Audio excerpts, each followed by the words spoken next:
ఎప్పుడు కూడా ఆకుతాయిగా ఉండి స్కూల్‌కెళ్ళడం, రావడం, స్నాక్స్ తినడం, టీవీ చూడడం, హోంవర్క్స్ చేసుకోవడం, ఆడుకోవడం, పడుకోవడం. ఇది మాత్రమే తెలుసు ఈ పిల్లలకి అని చెప్పి అస్తమానం తిట్టుకుంటాను. అస్తమానం కసురుకుంటాను. బయటికి చెప్పను గానీ అసలు ఎంత చిరాకు పడిపోతుంటాను అనంటే, అబ్బా! ఇంకా అసలు చేతికి అంది రాలేదేంటి? ఒక్క పని కూడా సాయం చేయరేంటి? ఒక చిన్న వాళ్ళ తిన్న ప్లేట్ కూడా వాళ్ళు కడుక్కోరేంటని చాలా విసిగిపోతూ ఉంటాను. ఎందుకంటే నాకు ఒక్కొక్కసారి ఏంటంటే అంత అసలు నా బాడీ అసలు సహకరించదు చేసే పనికి. అలాంటిది ఒక్కసారిగా నాకు హెల్త్ ఒక 2, 3 డేస్‌గా బాలేక అలా మంచం పట్టుకొని వేలబడుతూ ఉంటే, ఈ పిల్లలనేది చూడండి ఎంత చిన్న పిల్లలు చిచ్చర పిడుగుల్లాగా నాకు సాయం చేస్తారని అసలు నేను కల్లో కూడా అనుకోలేదు. ఎప్పుడు కూడా చెప్పిన పని 10 సార్లు చెప్పి చేయించుకునే అమ్మాయిని నేను. అలాంటిది నాకు బాలేదు అని అనగానే ఈరోజు స్కూల్ డుమ్మా కొట్టారు. ఒకటైతే, అమ్మ నేను వంట చేసేస్తాను, నువ్వేం లేవొద్దులే అమ్మ, నాకు ఏం చేయాలో చెప్పు, ఎలా చేయాలో చెప్పు, నేను చేసేస్తా అని చెప్పేసి నన్ను అసలు మంచం దిగ్గనివ్వకుండా వాళ్ళకి వాళ్ళే, అమ్మ వీడియో తీయమ్మా, కాసేపు నువ్వు ఇక్కడ వీడియో తీయమ్మా, నేను వేరే దగ్గర వీడియో తీసుకుంటాను కానీ ప్లీజ్ అమ్మ దీనికి వాయిస్ ఓవర్ ఇవ్వమ్మా అని చెప్పేసి నన్ను రిక్వెస్ట్ చేశారు బాగా. ఎందుకంటే వాళ్ళు ఏంటంటే ఎప్పుడు కూడా వీడియోలో మేము కనబడతాం అని అంటారు.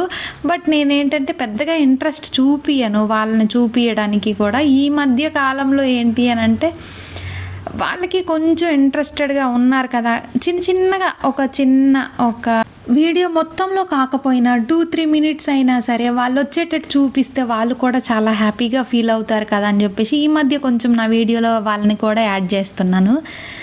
ఈరోజు మాత్రం ప్రతి ఒక్కటి కూడా నాతో కావాలనే వీడియో తీపిచ్చుకొని దానికి వాయిస్ ఓవర్ ఇవ్వమని అడిగి మరీ చేయించుకున్నారు వాళ్ళైతే.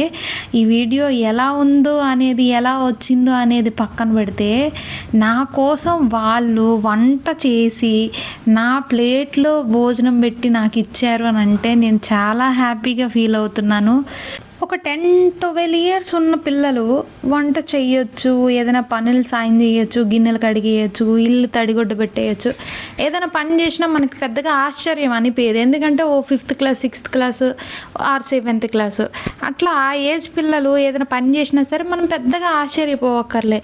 కానీ ఒక 1st class, 2nd class, 3rd class పిల్లలు మన కోసం ఆలోచించి, మా అమ్మ అరే ఇలా మంచం మీద ఉంది కదా, నేను పని చేయాలి అని ఒక ఆలోచన వాళ్ళకి రావడం అనేది చాలా గొప్ప విషయంగానే నేను అనుకుంటున్నాను.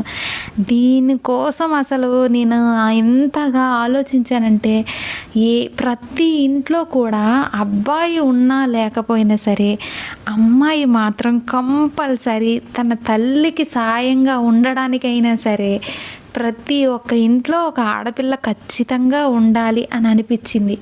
ఎందుకంటే తల్లికి బాలేనప్పుడు అబ్బాయి ఇవన్నీ చూస్తాడా లేదా నాకు తెలీదు. అంటే అందరూ మగపిల్లలు తల్లికి సాయంగా ఉండలేకపోవచ్చు, కానీ ప్రతి ఒక్క ఆడపిల్ల కూడా తన తల్లి కష్టాన్ని ఖచ్చితంగా అర్థం చేసుకుంటుందని మాత్రం నాకు ఈరోజు బాగా అనుభవం అయింది. చాలా హ్యాపీగా ఉంది. అందుకే ఈ వీడియో మాత్రం ఓన్లీ వీళ్ళు వీడియో తీపిచ్చుకొని వాయిస్ ఓవర్ ఇప్పించి పోస్ట్ చేయాలి అని కోరారు కాబట్టి ఓన్లీ వాళ్ళ కోసం మాట్లాడడానికి మాత్రమే ఈ వీడియోని ఎడిట్ చేసి పెడుతున్నాను. ఒక లైక్ మాత్రం ఇవ్వడం మర్చిపోవద్దు ప్లీజ్, దయచేసి. ఈ వీడియో చూసిన మీకు ఎలా అనిపిస్తుందో నాకు తెలియదు, కానీ నాకు మాత్రం చాలా ప్రౌడ్గా అనిపిస్తుంది. సో దానికోసమే, సరేనా?